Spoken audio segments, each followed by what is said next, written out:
네, 한 주의 시작 월요일장 종목 트레이딩의 모든 것 더 트레이더스로 3부의 문을 열어보겠습니다. 베스트 인베스트 이상로 대표 자리해 주셨습니다.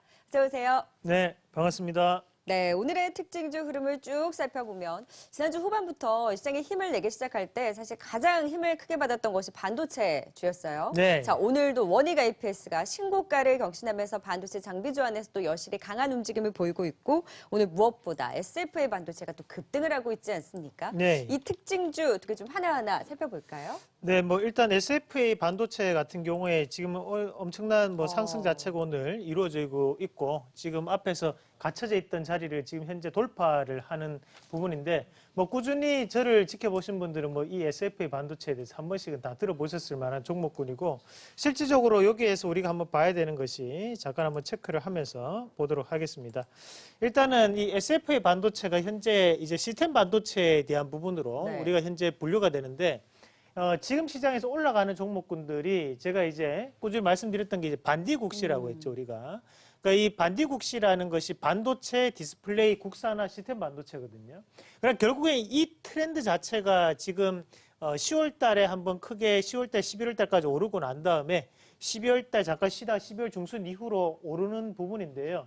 이런 것들이 내년 상반기까지 이어진다고 보셔야 됩니다. 네. 왜냐하면 지금의 이런 반디국시 관련주들은 바로 실적을 동반해서 올라가는 거거든요. 그러면 여기에 대한 금리 인하에 대한 부분 또는 글로벌적인 부분의 필라델피아 반도체 지수가 지금 상당한 신고가를 찍었는 상황이기 때문에 앞으로 좀 더 이어진다고 봐야 되는 거고 그럼 오늘 이 SFA 반도체가 왜 이렇게 크게 상승을 할 수 있을까? 자, 한번 차트를 좀 더 크게 놓고 한번 보도록 하겠습니다. 자, 요거를 좀 더 늘려가지고 보도록 할게요. 자.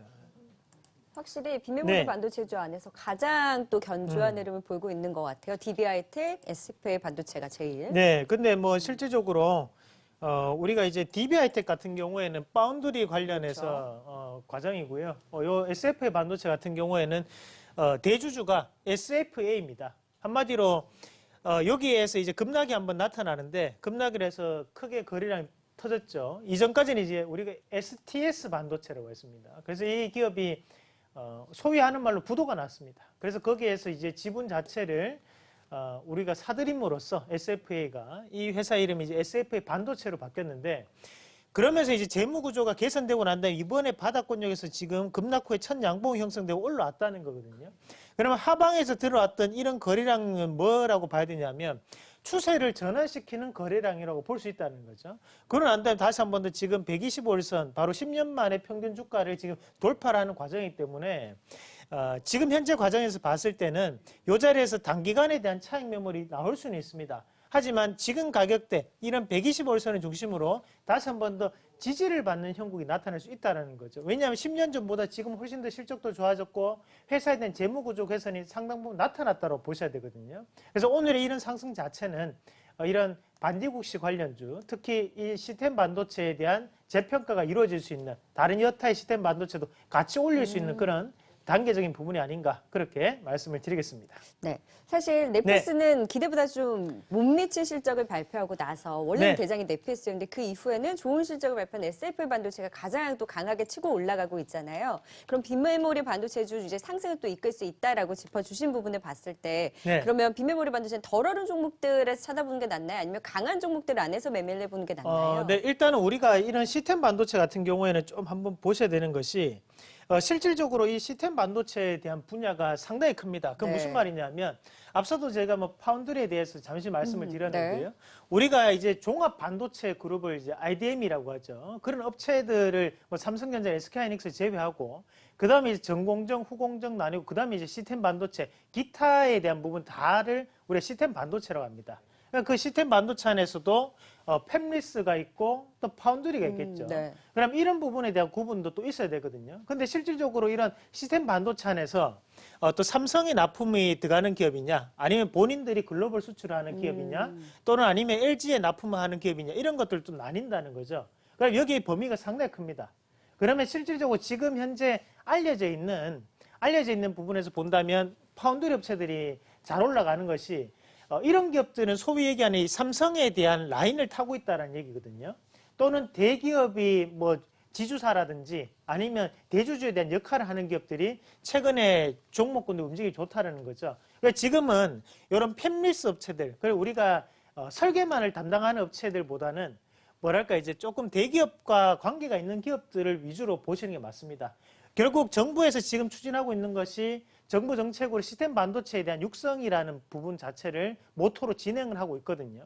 그럼 거기 안에서도 우리가 제약바이오도 보면 안 올라가는 제약바이오가 있거든요. 그러니까 네. 또 믿기 힘든 제약바이오. 마찬가지로 시스템 반도체 안에서도 조금은 우리가 대기업과 관련이 있을 수 있는 기업들에 대해서 관심을 가지고 지켜보셔야지만 좀 더 안정적인 투자를 할 수 있다는 거예요. 사실 네. 팹리스라든지 파운드리 업체들이 기대감을 가지고 올라가는 종목군들이 상당히 많습니다.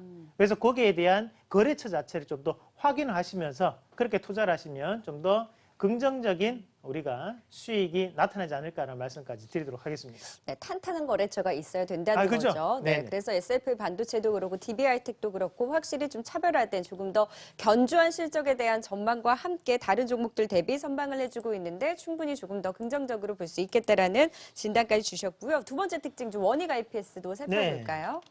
오늘 또 52주 신고가를 경신을 했습니다. 네, 맞습니다. 일단은 원익 IPS 같은 경우에 이 기업도 생각보다 이게 상당히 큰 기업입니다. 사실 우리가 전공정, 그 반도체 공정 중에서 전공정 관련해 가지고 가장 큰 기업이 원익 IPS고 후공정 관련해서 가장 큰 기업이 이제 SFA 이런 기업들이 나오는데 실질적으로 이 원익 IPS 같은 경우에도 여기 이제 하방에서 어떤 일들이 있었냐면 우리가 원익 테라세미콘 원익 테라세미콘이라는 회사의 사명이 그전에는 테라세미콘이었죠. 네. 그래 테라세미콘을 이제 흡수합병하고 난 다음에도 불구하고 주가가 크게 움직이지 못합니다. 그건 안 다음에 지금 다시 한 번 더 이번에 뽑아내는 양상인데 실질적으로 이제 우리가 이런 것들 이제 반도체 공정을 보시면 조금 특징적으로 좀 드러날 수 있는 부분들이고요. 여기 앞에서 보면 우리가 주가 자체가 이제 4만 원을 찍고 난 다음에 이제 바닥권역까지 내려오는 모습이거든요. 그럼 원익 IPS라든지 아니면 AP 시스템 같은 경우 자 주가 추이를 같이 보시면 자 오늘은 네네. 원익 IPS 이런 기업들이 네. 제가 보라고 하는 건 뭐냐면 바닥권역을 언제 형성하는지를 보셔야 돼요. 그러면 결국에는 지금 하방 자체에 대한 부분 자체를 마찬가지로 5월달하고 8월달에 같이 바닥을 찍고 지금 반등이 나오는 부분이고 마찬가지로 지금 원익 IPS 같은 경우에도 자 여기 보시면 여기거든요. 5월달하고 8월달에 양바닥을 찍고 난 다음에 오르는 모습들이죠. 그 추세적인 부분은 똑같은데 네. 거기에서 베네핏이 좀 더 많이 돌아오는 것이 바로 원익 IPS가 될 수 있고요. 거기 안에서 일단은 여기 일봉상으로 잠깐 보시면요. 꾸준하게 이제 밑에서부터 잡아가지고 올렸던 자들이 바로 기관에 대한 매수들이거든요. 이런 것들은 원익 테라세미콘을 흡수 합병하고 난 다음에 주가적인 재평가가 이루어지지 않았기 때문에 다른 여타의 이런 오일이 관련주보다는 좀 더 큰 탄력적인 움직임을 나타내고 있다. 원익 IPS는 더블 모멘텀이라고 하죠. 우리가 첫 번째는 반도체 모멘텀, 두 번째는 OLED 장비 모멘텀이 있거든요. 이런 부분을 조금 감안한다면 원익 IPS가 가는 걸 봤을 때 다른 여타의 OLED 장비하고 반도체 장비랑 겹치는 종목군들이 많습니다. 네. 그런 종목에 대한 재평가가 충분히 이루어질 수 있는 시점이다라는 말씀까지 함께 드리도록 하겠습니다. 네, 지난주 후반부터 시장이 완화되기 시작하면서부터 반도체주도 굉장히 큰 폭의 급등이 나왔고 오늘 또 원익 IPS 추가 상승으로 52주 신고가를 경신하고 있고요. 지난주는 뭐 테크윙, 테스, 유니테스트 일제히 상승을 했고 오늘 같은 경우에 또 PSK가 장비주 안에서는 또 탄력을 받으면서 반도체 장비, 디스플레이 장비주들 계속해서 추가 상승을 보이고 있는데 이 안에서도 계속 여실히 긍정적으로 볼 수 있다라는 거죠. 네, 네. 일단은 삼성전자, SK하이닉스가 지금 신고가 영역이기 때문에 거기서 돌파를 해서 올라가는 게 조금 부담스럽습니다. 그 네. 말은 다른 여타의 그 삼성전자 협력 밴더들이 상당 부분 탄력 있게 움직일 수 있다는 거거든요. 그런 부분 자체를 조금 더 감안하신다면 이제 원익 IPS 이런 것들은 좀 더 선호할 수 있는 종목군이다라는 말씀까지 드리도록 하겠습니다. 네, 특징주 살펴봤고요. 이제는 관심주 짚어봐야 되겠죠. 지난 관심주부터 좀 리뷰를 해볼까요? 네, 일단은 우리가 펩트론을 우리가 그 전에 한번 했었는데요. 네. 그 지난주 월요일 날 펩트론을 말씀드리고 난 다음에 좀 견조했어요. 네, 화요일하고 움직이다가 이제 우리가 JP모건 헬스케어 컨퍼런스에 초청을 받았다라는 뉴스가 나오면서 장중고가 8.8% 정도까지 크게 급등을 하는 모습이 나타났었는데요. 그러면서 목표가 터치를 되는 모습이었는데 제가 이 JP모건 헬스케어 컨퍼런스에 초청을 받았는지 알고 있었을까요? 그거는 모르죠. 그거는 뭐 제가 알아도 모른다고 얘기를 해야겠는 게 또 방송인 거고요. 다만 그런 부분에 대한 모멘텀이 살아있을 수 있는 종목군이었다는 겁니다. 바닥권역에서 임상 이상에 대한 환자를 모집하고 있는 과정이었고 지금 바닥권역부터 시작을 해가지고 자 주가가 바닥에서 조금씩 돌아서 올라오고 있는 과정들이거든요. 네. 이런 부분을 감안한다면 앞으로에 대한 성장성도 충분히 나타날 수 있는 기업이다. 여기 이제 파킨슨 병 관련 네. 업체입니다. 그런 것들 임상에 대한 결과를 좀 더 주목해 보시길 바라겠고, 자 그다음에 우리가 또 했던 종목이 그 콤텍 시스템을 또 네. 말씀드렸었는데요.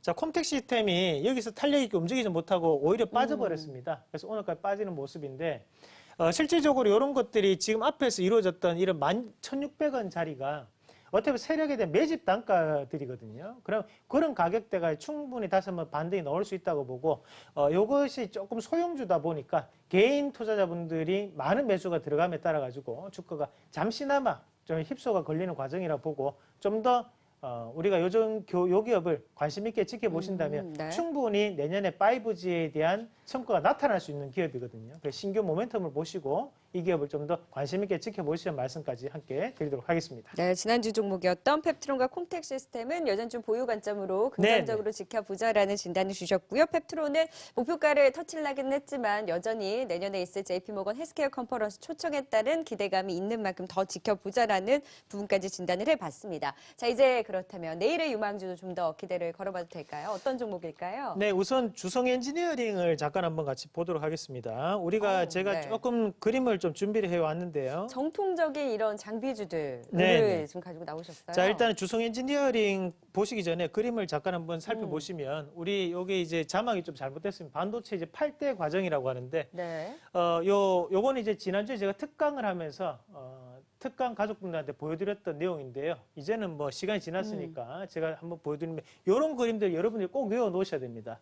중요한 것은 종목군들을 고를 때 경중이라는 게 있잖아요. 그러면 좀 더 중앙 기업들을 우리가 골라내야 되거든요. 우선순위를 찾을 수 네, 있는 맞습니다. 거군요. 그럼 반도체 이 공정을 알아야지만 우리가 디스플레이 공정도 알 수가 있습니다. 그래서 이거는 꼭 알아두시고요. 반도체와 디스플레이 공정이 거의 흡사하거든요. 그럼 거기 안에서 우리가 웨이퍼, 뭐 산화 공정, 포토 공정, 식각, 방막, 금속, 다 EDS 패키징 이런 식으로 나오는데 우리가 흔히 여기 하단에 나오는 자 EDS라는 부분이 쉽게 이제 테스트 과정입니다. 그리고 여기에 패키징이라는 건 마찬가지로 규격에 맞춰서 잘라낸다는 거죠. 그러니까 이 두 가지를 뭐라고 하냐면 우리가 이제 후공정업체라고 해요. 네. 그러니까 이런 것들은 사실 그렇게 큰 기술력을 요하는 부분은 아니에요. 그럼 여기에 보시면 이제 웨이퍼, 사파이어 인곳이라는 거는 우리가 흔히 웨이퍼를 작업을 한다라고 하죠. 그럼 첫 번째 그냥 재료를 만들어내는 공정이기 때문에 크게 뭐 중요하지도 않겠죠. 근데 이 중요한 게 뭐냐면 여기 뒤에 나오는 이 포토 공정부터 시작을 해서 방막 공정이 가장 중요합니다. 포토 공정은 말 그대로 그림을 그린다는 거거든요. 그러면 이것이 바로 회로를 입힌다는 개념이에요. 그러면 여기 포토 공정 안에서 강광액이라는 단어도 여기서 나오는 거고 노광기라는 것도 여기서 나오는 거거든요. 그러니까 여기에 이 포토 공정에 대한 기업들이 대부분 다 일산 기업입니다. 그러니까 일본산 기업들이 많다는 거고요. 그러니까 식각 공정 쫙 깎아내는 거고 방막은 말 그대로 이제 여기에 전류를 입히는 개념이라고 생각하시면 돼요. 그러면 여기 일단은 3번, 4번, 5번에 들어가는 기업들이 앞으로도 상당한 성과를 나타낼 수 있고 여기에 3번, 4번, 5번이 바로 국산화와 연결되는 기업들입니다. 포토레지스트 3번에 네네. 들어가는 거군요. 그것도 마찬가지로 여기에 들어가는 거죠. 그렇죠. 그러니까 요 공정이 가장 중요합니다. 근데 지금 요 공정이 바로 일본 기업들이 대부분 차지하고 있기 때문에 네. 우리나라가 이제 조금 애를 먹는 개념이고 대신에 식각이나 방막 이런 것들은 지금 현재 국산화가 상당 부분 이루어져 있거든요. 그러면 앞에서 봤던 원익 IPS는 우리가 이 그 방막과 그리고 여기에 나오는 포토를 같이 하는 증착에 대한 작업을 같이 하는 기업이라 보시면 네. 되고요. 오늘 말씀드리는 기업 바로 주성 엔지니어링은 이런 네. 방막 관련 기업이다. 그렇게 알고 계시면 되겠습니다. 이해가 굉장히 쉽네요. 네, 요거를 아셔야지만 음. 우리가 반도체에 대한 부분을 아실 수가 있어요. 자, 그러면 주성 엔지니어링도 한번 같이 보시면 앞에서 한번 급등을 한번 보이거든요. 요게 급등 나왔던 이유가 뭐냐면 바로 국산화에 대한 수혜 기대감이었어요. 그러면 앞에서 이미 어느 정도에 대한 선반영이 됐다고 보고 뒤에 나오는 요 자리는 뭐냐면 이제 지지를 밟고 다시 한번 더 올라서는 자리죠. 반도체 업황이라든지 아니 디스플레이 업황 자체가 현재는 바뀌고 있는 과정이기 때문에 앞으로도 충분히 가능하다라고 보고 지금 바닥권역 이후에 들어선다고 보셔야 됩니다. 그러면 좀 더 추가적인 상승이 가능하다라고 보겠고요. 거기에 4분기 실적도 긍정적일 수 있다. 그리고 앞서 봤던 그런 전공정 업체들은 상당한 기술력을 요하거든요. 그런 기술적인 부분 자체를 감안한다면 대체할 수가 사실상 대체하기 상당히 힘듭니다. 네. 그 부분을 감안했을 때 삼성전자의 이런 반도체 효과는 결국 이런 주성 엔지니어 같은 업체들의 효과로 같이 나타날 수 있기 때문에 이 기업을 관심 있게 지켜보시는 말씀까지 드리도록 하겠습니다. 네, 반도체 전공정 네. 완료 방막 공정에서의 주성 엔지니어 역시 국산화에 대한 기대 높다. 첫 번째 관심주로 이야기해 주셨고요. 두 번째 종목도 살펴볼까요? 목표가 이야기해 주셨나요? 네, 매수가는 7,030원에서 우리가 7,170원 보시면 될 것 같고요. 네. 거기 1차적인 목표가는 8,000원, 그리고 손절가는 하단에 6,700원 제시해 드리도록 하겠습니다. 네, 바로 두 번째 유망주도 확인해 보죠. 네, 두 번째 기업은 레이 보겠습니다. 레이. 오늘 많이 올라요. 네, 이 레이가 추세가 좋군요. 네네, 레이가 뭐 오르는 이유가 있죠. 실질적으로 우리가 이런 기업들 같은 경우에 치과용 업체라고 보시면 되는데요. 네. 사실 우리가 치과용 업체라고 하면 오스테민 플란트, 뭐 디오, 뭐 그런 기업들이 주가가 상당히 좋았습니다. 최근에 이제 대세가 이제 레이인데, 요 레이가 사실 생긴 지는 그렇게 얼마 안 돼, 상장이 되지 얼마 안 된 기업입니다. 이 기업이 디지털 진단 기기라든지 또는 치과용 의료 기자재를 납품하고 있는 업체라고 보시면 되고, 요 기업의 최근에 매출이 많이 나오는 것이 바로 미국과 그리고 중국에서의 매출이 크게 나타나고 있습니다. 네. 사실 우리가 그 디오 같은 기업들도 프리미엄을 우리가 줬을 때 시가총액이 약 4천억 가까이 올랐었거든요. 근데 지금 이 레이 같은 경우 시가총액이 2,800억, 2,700억에 아직까지 지나지 않고 있기 때문에 충분한 부분에서 성과가 나타날 수 있다고 보고요. 올해보다도 내년이 훨씬 더 좋은, 거기에 따른 매출이 상당 부분 확대될 수 있는 기업이다. 그런 말씀까지 드리면서, 자, 여기 레이라는 종목군도 좀 더 이런 신규 상장 이후에 추세적인 부분에서 이어갈 수 있는 여건이 형성될 것이라는 말씀까지 함께 드리도록 하겠습니다. 네, 그래서 목표가 어디까지 볼까요? 자, 이것도 이제 마찬가지로 매수가는 39,200원에서 네. 우리가 39,900원 제시해 드리도록 하겠고요. 네. 거기 1차적인 목표가는 44,200원, 그리고 하단의 손절가는 37,300원 제시해 드리도록 하겠습니다. 네, 내일의 유망주는 주성 엔지니어링과 함께 레이 살펴봤습니다. 더 트레이더스 지금까지 베스트 인베스트 이상로 대표와 이야기 나눠봤습니다. 말씀 고맙습니다. 네, 고맙습니다.